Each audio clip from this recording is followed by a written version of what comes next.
All right, breaking away from norm, man. Breaking away from the norm. I had a lot of people that have asked me to watch this a long time ago. Well, we're watching it now. The Cold War, Oversimplified, Part 1, all right? So y'all know what to do, man. Hit the like button, go down below, subscribe to your boy. Make sure you check the link in the description, man. Fighting Damn! rages on the Eastern Front of the First World War. Both Germany and Russia are on the brink of collapse. Soldier, I need you to bring me this man.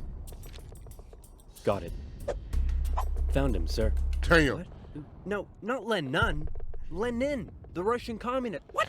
Why would I need a beetle? John Lenin, Lennon. the Russian communist. He was exiled to Switzerland. You know what? I'll do it myself. Type shit. Sometimes you just gotta do it yourself. Who Damn. wants to start a revolution? Oh no!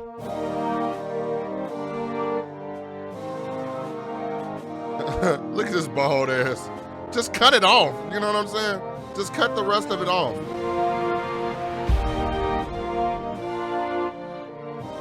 Okay. On a train and sent him all the way back to Russia, hoping he and his mates would create an internal crisis. And create an internal crisis they did. The government was overthrown, and Lenin was in charge. He immediately pulled out of the First World War, made the country communist, started a 3-year-long civil war, got shot, broke the economy, caused a famine, and then he died. On his deathbed, he said, "Hey man, tell whoever's in charge of giving people jobs not to let that jerk Stalin become the next leader. By the way, who did I put in charge of giving people jobs? That would be Stalin, sir." Damn. Stalin was a rising force in the Communist Party. He still had some opponents, but conveniently, all of them were arrested or disappeared. Conveniently, bro. That still happens today, bro. With Putin. So that was lucky. And so Stalin took over. He implemented his 5-year plans, which transformed the country from an agriculture-based economy to an industrial one. And like Lenin before him, he reigned with terror. Anyone who dared criticize or oppose him would either be killed or left to rot in the horrendous Soviet work camp. Then a short man with a silly mustache tried to take over the world, punched the Russians all the way to Moscow, and then the Russians, with some help from their faithful ally, the Winter, punched them all the way back to Berlin. At this point, being allies, America, the UK, and the Soviet Union were good chums. No, we were not. Maybe 2 of them, but everybody wasn't happy. They held a couple of conferences near the end of the war to decide what would happen next. Hey, Stalin, after all your trials and tribulation, you must be pretty happy to be standing here in Berlin. Tsar Alexander made it all the way to Paris. Hey, just give me a second. Hey, man, I think something's up with Stalin. I know, right? What should we do? Shall I tell him about the bomb? Yeah, tell him about the bomb. That will scare him. So, we got this crazy new big A-bomb that can destroy an entire city in one go. Yes, my spies told me already. Oh wait, I meant to act surprised. Wow, that's amazing. He already knew. How? Am I sure I want to send nuclear secrets via unsecure public coffee shop Wi-Fi? Am I ever?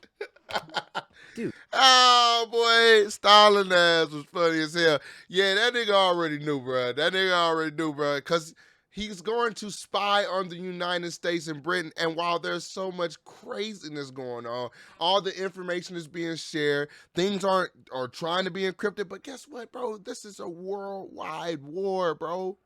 It's World War II. You know what I'm saying? Everything is up in the air, bro.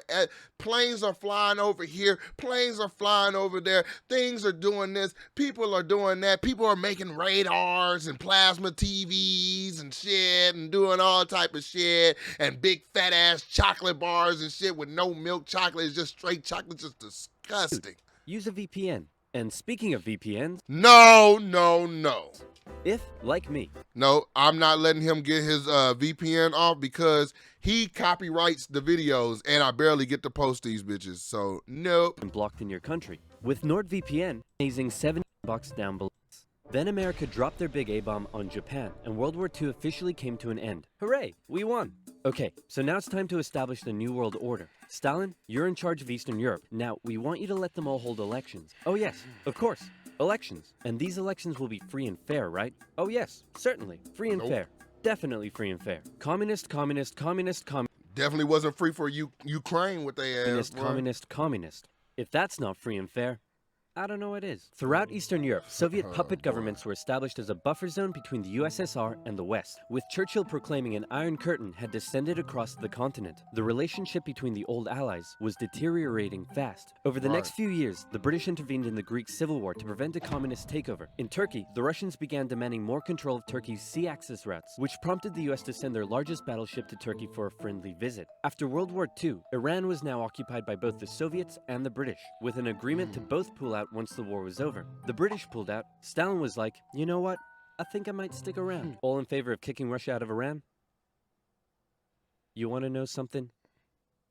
You guys suck.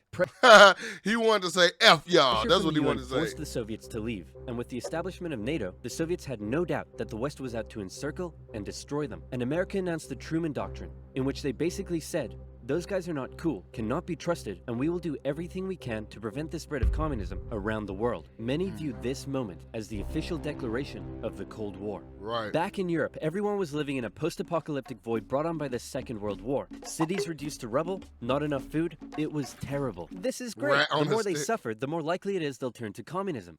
Dude, you're really messed up. What's wrong with you? My father used to punish me severely. America realized what was going on and quickly made a move. Under the Marshall Plan, they sent $12 billion to Western Europe for its economic recovery. The countries of Stalin's Eastern While people are starving here type shit. Bloc looked on with envy. Hey, Czechoslovakia, you want to come get some economic aid? Yeah, but I have to check with my mom first.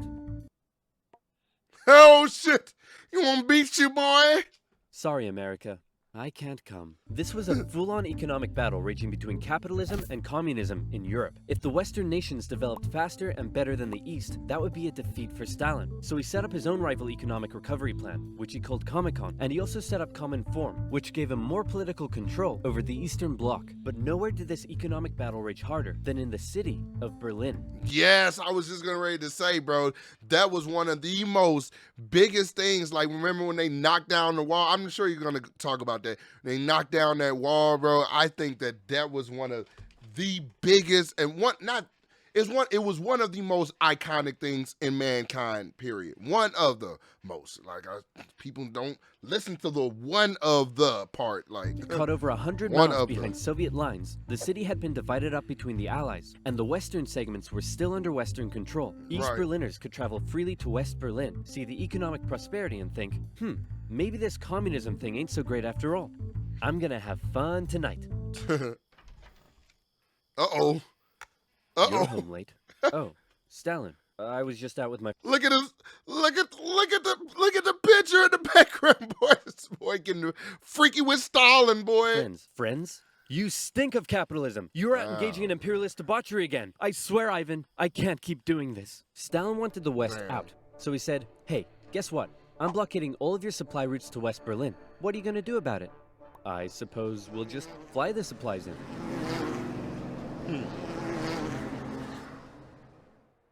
All right, Truman, you in this round. The Berlin airlift was an incredible undertaking and a major success for the Western Allies, and Stalin ended his blockade of West Berlin. So it's like basically Stalin was being super petty. You know what I'm saying? Like a petty little punk ass bitch. So like you being super petty about it, and you want to, like, bro, just develop West Berlin or East.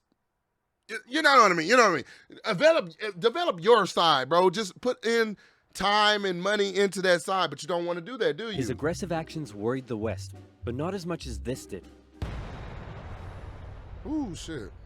The Soviet Union had developed their very own atomic bomb. The USA no longer had a nuclear monopoly. The world now knew that if a major war broke out between the two superpowers, it would be more destructive than anyone could imagine. So it was comforting when Stalin came out and said that war between the Soviet Union and the West was unlikely.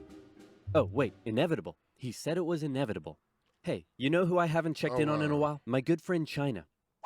Whoa, what happened to you? What happened to them was a full-blown civil war that had been going on since 1927. The People's Liberation Army, under the leadership of Mao Zedong, successfully defeated the Republic of China, who fled to Taiwan. The now communist China and the Soviet Union signed a mutual defense treaty. This was terrible news for the West.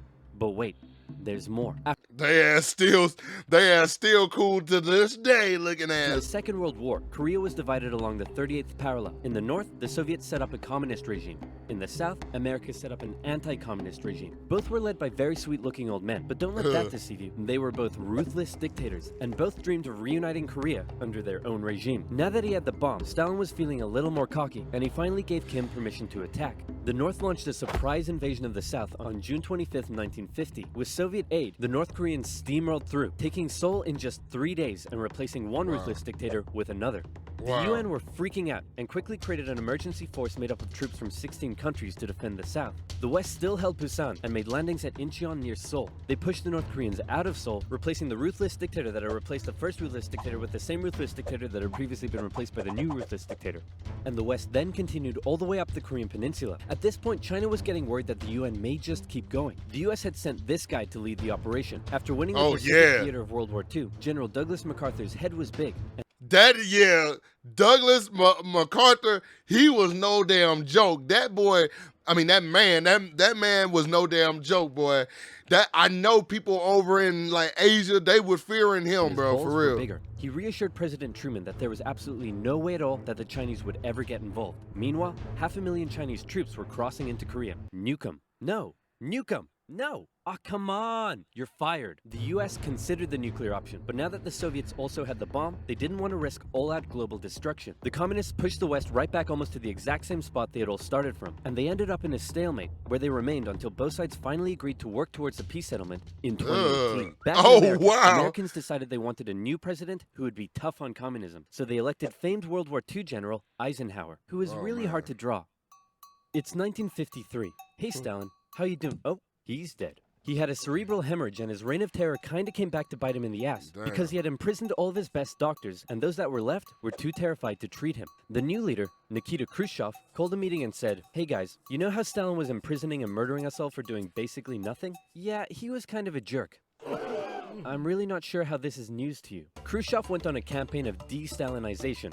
Statues of Stalin were taken down, Stalingrad was renamed, and Khrushchev announced that he wanted the Soviet people to be happy and would allow greater freedom in the Soviet Union. So how did that work out? Well, an uprising in East Germany was brutally suppressed, a revolution in Hungary was brutally suppressed, and demonstrations in Poland were brutally suppressed. Although he did finally allow some mild reforms. Back in the Soviet Union, he permitted more cultural expression, but then began banning stuff based on his own personal taste. Modern art looks like a child urinated on a canvas. Banned. Jazz music sounds like the feeling of needing to fart. Banned. Your poetry is really depressing. How could anyone in the Soviet Union be depressed? You're banned. Khrushchev. Yeah, that was back in the day where niggas was drawing abstract art and shit like Campbell's soup and shit, putting that shit right on a blank canvas and putting Campbell's soup on that shit, and they'd be like, "This is art. This is modern. This is revigorating." No, boy, it's Campbell's soup, boy. Put me on that motherfucking poster. Okay, let's keep. Wanted the Soviet people to be happy, but not like that, or that, or that.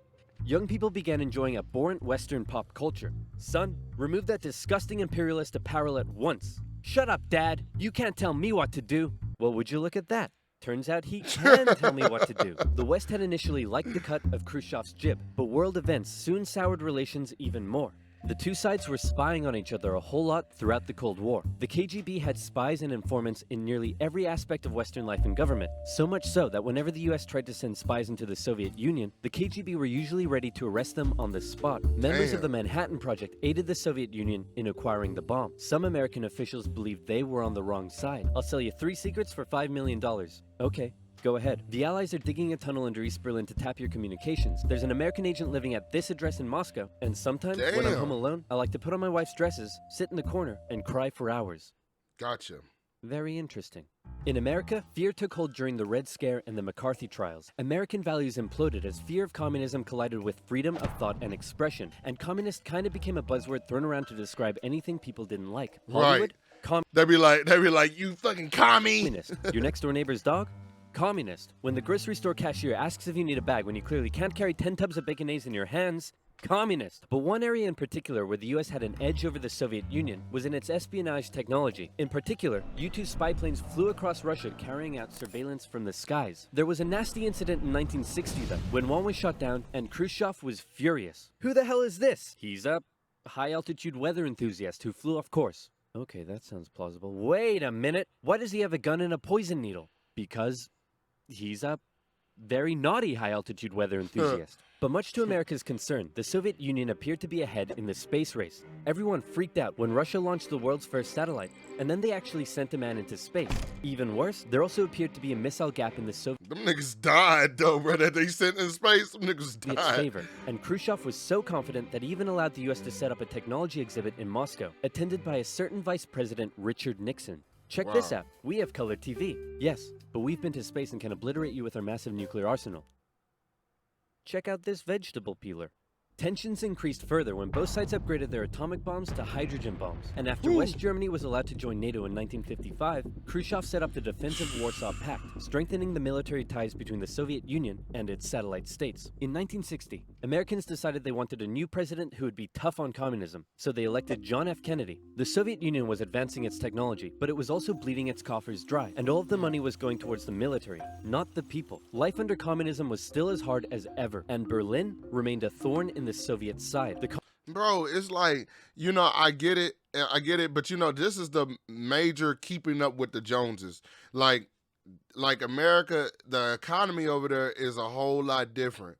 So it's like if Russia would have spent a whole lot more on just on the the economy, and then the other half, boom, do this. You know what I'm saying? Do the military spending, blah blah. I get that. But they needed to, they really needed more money. They needed a better economy. They needed to be selling shit. They needed more shit like that, bro. And I think in hindsight, I think that they know that. I think that they can see that because with I hate to get political and shit. But they're losing Ukraine.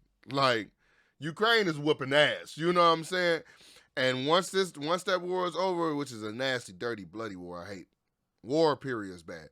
Once Russia loses Ukraine, it's gonna change the landscape, bro. I don't even know. It's gonna change the landscape. Contrast man. between the economically prosperous West and the struggling East was clearer day by day, and East Berliners were still able to freely travel to the West. Now, many of them were deciding to stay there. Millions defected to West Germany via West Berlin, causing Eastern factories to lose workers and taking a heavy toll on the economy. Soviet leaders decided this couldn't continue any longer. First, Khrushchev tried this: leave West Berlin, or else. Or else what? Or else I'll be really mad at you. Yeah, no, we're gonna stay. Listen, man, West Berlin is ours, East Berlin is yours. That's just how it is. Kennedy felt pretty good about his show of American resolve. But wait a second, did you catch that? Let's replay it. East Berlin is yours. Uh-oh, Kennedy just told Khrushchev that the USA wouldn't interfere in what the Soviets did with their section of Berlin, so Khrushchev came up with a new idea. We're gonna build a wall, and it's gonna be a big, beautiful wall, and it's gonna keep out all the Mexicans. No, say that's wrong, it's gonna keep in these Berliners. Oh, sorry, it's gonna keep in all the Mexicans. Sounds like somebody we know, don't we? On August 13th, 1961, Berliners woke up to find their city divided into two, with barbed wire and guards blocking the border between East and West. Over time, a wall was constructed throughout the city. Families were torn apart. Thousands would risk their lives escaping over the wall, and hundreds would die trying. To the despair of Berliners, the West were unable to do anything about it, but the wall did put on full display the failure of the communist system. As Kennedy said, democracy is not perfect, but we have never had to put a wall up to keep our people in. Wow. As part of the agreement between the two sides, US diplomats were still allowed to travel to East Berlin, but suddenly, East Berlin crossing guards started giving them the business, and Kennedy was like, nah-uh. In October, the US rolled tanks up to the crossing point at Checkpoint Charlie as a show of strength. The Soviets did the same, and the two were in a standoff. They stayed like that for... Because I'm like, what are you gonna do? Like, are you going to start a fucking war? Like that? I think that point at that point was probably the closest we've been to World War III. Like right now, all this aiding Ukraine and Russia getting pissed, that's fucking with people. Like this China and Taiwan situation and all this stuff, and the Philippines and just over in Asia. And That's all fucked up. But us rolling tanks up to the damn border, them rolling tanks up, nah, G. You know what I'm saying? That was probably the closest we've ever been to Armageddon, as they would call it. 16 hours, and the world braced for nuclear Armageddon. Thankfully, though, Kennedy called Khrushchev directly and was like, hey man, this is getting way too hot. How about you back your tanks up by an inch and we'll do the same? Sounds good. Okay, how about you back your tanks up by another inch and we'll follow suit? Alright, hey, you want to do another inch? And they both very slowly inched away from the apocalypse. Phew, let's hope that's the biggest crisis of my presidency. It wasn't. Woo. Yeah, he looked pretty dumb when they shot him, bro. That's fucked up, man. You know, that is fucked up, bro. That is fucked up, man. Hey, but if you want to see part 2, let your boy know. Hit the like button, go down below, and make sure you drop in the comments and say part 2. Make sure you drop in the comments and say part 2, man, if you want me to do part 2.